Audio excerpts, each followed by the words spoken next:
Study point में आपका खैर मकदम है। उम्मीद है आप सब अच्छे होंगे। तो चलिए आज का क्लास हम लोग शुरू करते हैं और देखते हैं। चलिए देखिए क्या सवाल है भाई। सवाल है कि उर्दू में मुफरद हुरूफ की तादाद कितनी है। क्या सवाल है। उर्दू में मुफरद हुरूफ कितने हैं। ठीक है, 35 है, 36 है, 37 है या 38 है। तो ऑप्शन बार राइट आंसर हो जाएगा कि उर्दू में मुफरद हरूफ की तादाद कितनी है।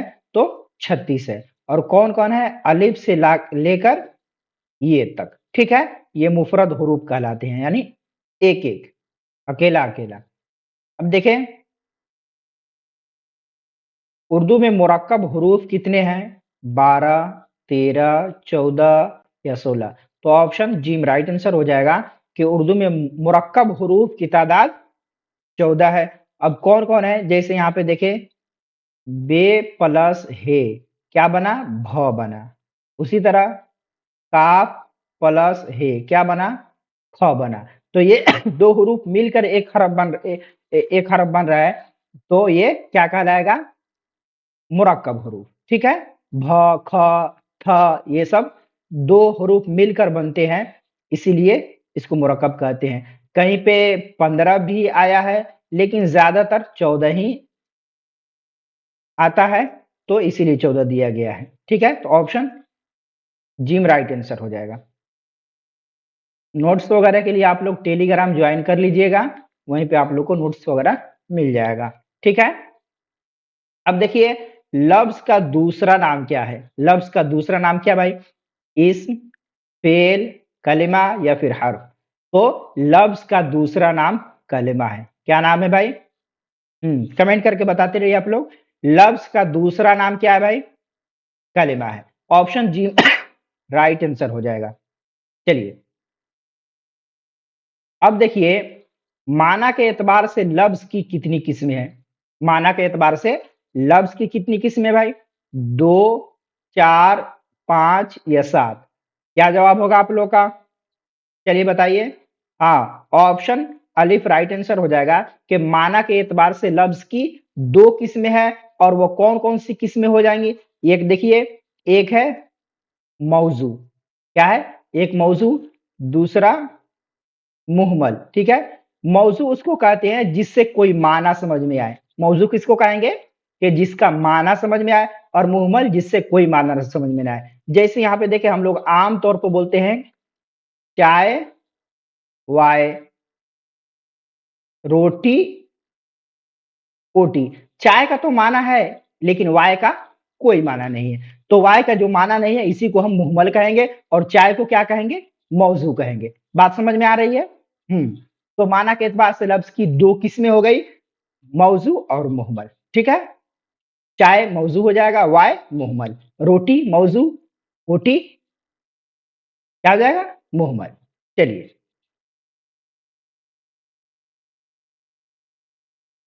चलिए देखिए अब इस्म किसे कहते हैं, नाउन संज्ञा किसे कहते हैं भाई।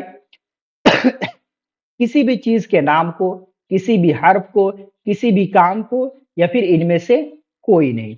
तो ऑप्शन अलिफ ही राइट आंसर हो जाएगा कि किसी भी चीज के नाम को इस्म कहते हैं। दुनिया में जितनी चीजें हैं सब क्या है, इसम है, नाउन है, संज्ञा है। तो ऑप्शन अलिफ राइट आंसर हो जाएगा। अब यहाँ पे इसम को पहचान करना है भाई, इसमें इसम कौन है। रोना, हंसना, मस्जिद, पढ़ना। तो ऑप्शन जी ही राइट आंसर हो जाएगा कि मस्जिद जो है ये इसम है। पढ़ना, हंसना, रोना ये क्या है, ये सब मसदर है। क्या है, मसदर है। अगर यही अगर यही रहता रोया, हंसा, पढ़ा, तो ये सब क्या हो जाता, ये सब फेल हो जाता। और आखिर में ना देखें तो आप समझ जाए कि ये मसदर होगा। रोना से रोया ये फेल हो जाएगा, हंसना से हंसा ये फेल हो जाएगा, और पढ़ना से पढ़ा ये फेल हो जाएगा। बाकी ये सब क्या है, मसदर है। चलिए अब यहाँ पे बताना है कि फेल कौन है।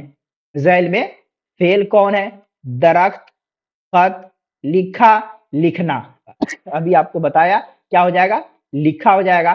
फेल किसको कहते हैं? वर्ब को कहते हैं, क्रिया को कहते हैं जिससे किसी काम का होना या करना जमाने के लिहाज से समझ में आए। तो यहाँ पे लिखा ये क्या हो जाएगा? फेल हो जाएगा। लिखना मसदर हो जाएगा।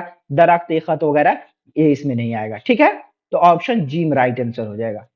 बात समझ में आ रही है आप लोगों को? चलिए, वैसे भी आप लोग समझदार हैं। हाँ चलिए, अब देखिए जेल में हर्फ कौन है?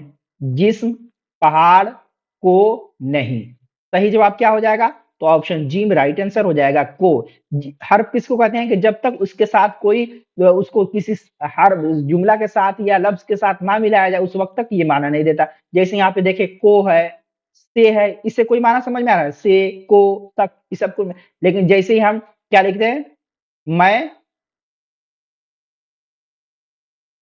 पटना से दिल्ली गया, तो यहाँ से का माना भी समझ में आ रहा है कि इसको जब तक हर्फ को किसी जुमले के साथ या लफ्ज के साथ ना मिलाया जाए उस वक्त तक ये माना नहीं देता है। तो मैं पटना से दिल्ली गया, अब यहाँ से पूरा माना सेंटेंस समझ में आ रहा है। तो को क्या हो जाएगा? ये हर्फ हो जाएगा। चलिए,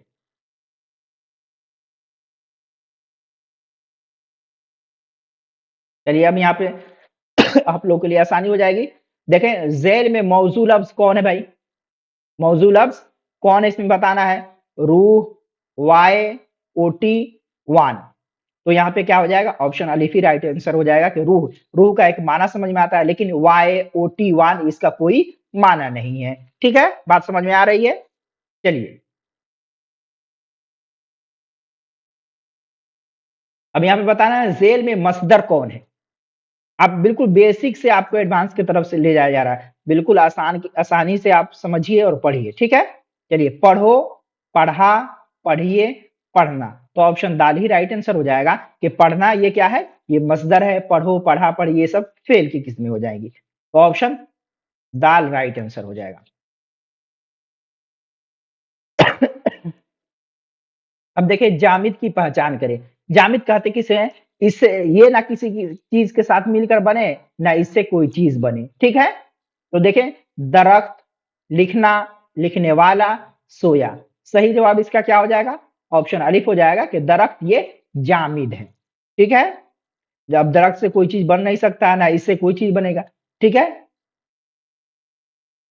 चलिए अगला सवाल देखिए। अब देखिए मुश्तक किससे निकलता है? मुश्तक किससे निकलता है भाई? जामिद, मसदर, मारिफा या नकेरा? किससे निकलता है? बताएं आप लोग। हाँ, मसदर से निकलता है। मुश्तक किससे निकलता है? मसदर से निकलता है। ऑप्शन बार राइट आंसर हो जाएगा। अब यहाँ पे मारिफा और नकरा है। मारिफा किसको कहते हैं? जिससे कोई खास जगह, चीज या कोई सामान। ठीक है, खास जगह, खास चीज या कोई शय समझ में आए वो क्या कहलाएगा? मारिफा कहलाएगा। जैसे यहाँ पे देखे पटना, तो पटना एक खास शहर है। ठीक है, अब नकेरा जिससे कोई भी आम सामान, आम चीज, आम जगह समझ में आए, जैसे शहर। ठीक है, बात समझ में आ रही है? शहर ये नकेरा हो जाएगा। चलिए,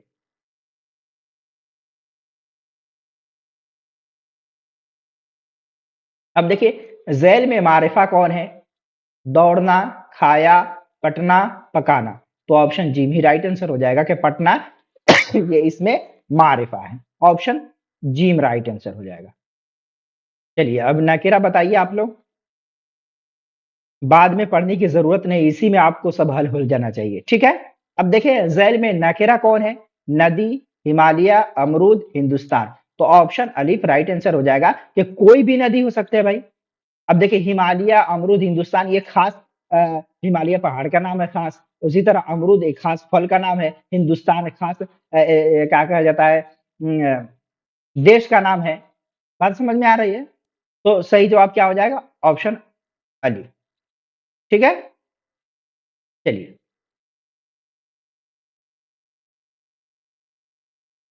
अब देखें इसमें आलम की पहचान करें। सब्जी, मस्जिद, बाजार, फातिमा। तो ऑप्शन दाल राइट आंसर हो जाएगा कि इसमें आलम ये फातिमा है। ठीक है, चलिए, चलिए अब देखिए किसमें रिश्ता का इजहार होता है? रिश्ता का इजहार किसके जरिए से होता है? किस में होता है भाई? खिताब में होता है या कुन्नियत में होता है या हर्फ में होता है या फिर लकब में होता है? तो ऑप्शन बा राइट आंसर हो जाएगा कि कुन्नियत में रिश्ता का इजहार होता है। ठीक है, किसमें रिश्ता का इजहार होता है? कुन्नियत में। अब खिताब ये हुकूमत या फिर किसी अंजुमन या किसी संस्था की तरफ से दिया जाता है, उसको खिताब कहे जाते हैं, और किसी खास कारकर्दगी की वजह से जो चीज दिया जाता है उसको लकब कहते हैं। तो इसका सही जवाब क्या हो जाएगा? कुन्नियत, ऑप्शन बा राइट आंसर। चलिए चलिए आ भी गए यहाँ पे देखें, जो नाम हुकूमत की तरफ से दिया जाता है उसे क्या कहते हैं? क्या सवाल है कि जो नाम हुकूमत की तरफ से दिया जाता है उसे क्या कहते हैं? तो ऑप्शन जी राइट आंसर हो जाएगा कि उसको खिताब कहते हैं। क्या कहते हैं? खिताब कहते हैं। चलिए अगला सवाल देखिए। अब देखिए, तखल्लुस किस नाम को कहते हैं? तखल्लुस किस नाम को कहते हैं भाई? मुसन्निफ के नाम को या फिर खतीब के या फिर मुकर्रिर को या फिर शायर के नाम को? तो ऑप्शन दाल राइट आंसर हो जाएगा कि शायर के नाम को तखल्लुस कहते हैं। मक्ता में शायर अपना एक छोटा सा नाम लगाता है, अपना एक टाइटल लगाता है, उसी को हम तखल्लुस कहते हैं। जैसे अल्लामा इकबाल का क्या है? इकबाल। उसी तरह मिर्जा गालिब का गालिब, मोमिन, ज़ौक़, ये सब क्या है? ये सब तखल्लुस है। शायर अपना छोटा-सा नाम मक्ता में लगाता है। मक्ता किसको कहते हैं? सबसे आखिरी शेर को मक्ता कहते हैं। चलिए, अगला सवाल देखिए। अब देखिए, शायर तखल्लुस का इस्तेमाल कहाँ करता है? शायर तखल्लुस का इस्तेमाल कहाँ करता है? मतला में, मक्ता में, शाह बैत में या फिर बैतुल गज़ल में? तो मक्ता में करता है। मक्ता कहाँ पाया जाता है? सबसे आखिरी शेर को मक्ता कहते हैं, जिसमें शायर अपना तखल्लुस लगाता है, अपना टाइटल लगाता है। मतला पहले शेर को कहते हैं, ठीक है? मतला किसको कहेंगे? पहले शेर को। तो ऑप्शन बा राइट आंसर हो जाएगा। अब यहाँ पे कुन्नियत की पहचान करना है। कुन्नियत कौन है भाई? चलिए बताइए आप लोग। अबू बकर, अब्दुल्ला, गालिब या फिर लाल किला? चलिए बताइए। हाँ, ऑप्शन अलिफ राइट आंसर हो जाएगा कि अबू बकर ये कुन्नियत है। इसमें रिश्ते का भी इज़हार हो रहा है। बात समझ में आ रही है?